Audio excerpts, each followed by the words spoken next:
और दोनों का एक ही समय रखा गया। जी। दोनों आ गए, दैत्य लोग अलग बैठ गए अपने लाइन में और देवता लोग अलग बैठ गए अपने लाइन में। जी। उसमें समय निर्धारित कर दिया गया कि 20 मिनट के अंदर जी। भोजन कर लेना है। जी।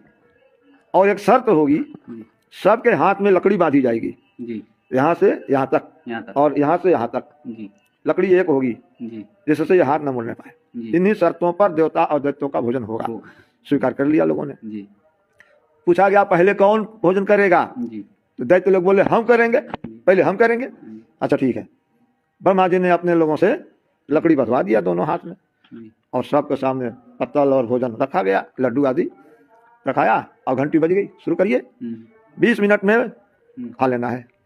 अब वो हाथ तो मुड़े नहीं, हाथ में लड्डू लें तो ऐसे अब वो ऐसे कर रहे हैं तो हाथ मुड़े ही नहीं, तो सोचे ऊपर से डालें, जब डालें तो नाक पर गिर जाए, कभी दाढ़ी पर गिर जाए, कभी गाल पर गिर जाए, मैंने कभी मुंह में चले जाए। तो 20 मिनट में ये लोग प्रयास किए, भोजन नहीं कर पाए और भोजन बर्बाद हो गया। घंटी बज गई, उठिए, समय समाप्त हो गया। सारे दैत्य लोग उठ गए। अब देवताओं का नंबर आया, उनके हाथ में भी लकड़ी बांधी गई और भोजन दिया गया। घंटी बज गई, हाँ शुरू कर रहे हैं 20 मिनट में, और सारे दैत्य लोग भी बैठे हैं देख रहे हैं।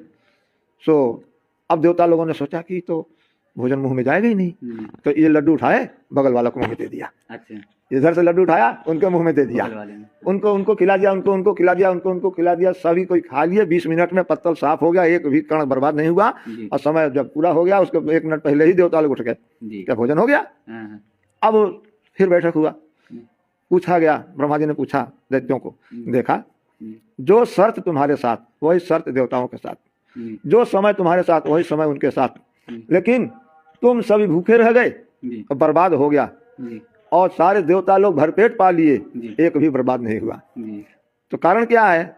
देवता लोग दूसरे को खिलाने में रहते हैं। अच्छा, देते हैं वो दूसरे को पेट भरेगा तो उसका सौभाग्य भर जाएगा, अपने आप में आ जाएगा। जो हम खिलाएंगे तो हमको भी खिलाएगा। लेकिन तुम लोगों में ये बात नहीं है, हमारा स्वभाव हम ही खाएं, दूसरे का भी ले लें, खाएं ना खाएं बर्बाद कर दें। इसी में फर्क है। जो केवल अपने लिए सोचता है वो दैत्य है, वो स्वार्थी है, वो कोई पुरुषार्थ का विषय नहीं है, और वो भविष्य के लिए अंधकार में हो जाता है।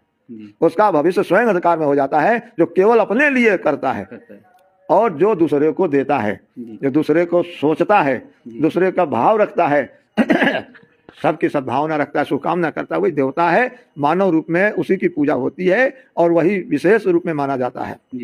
इस प्रकार से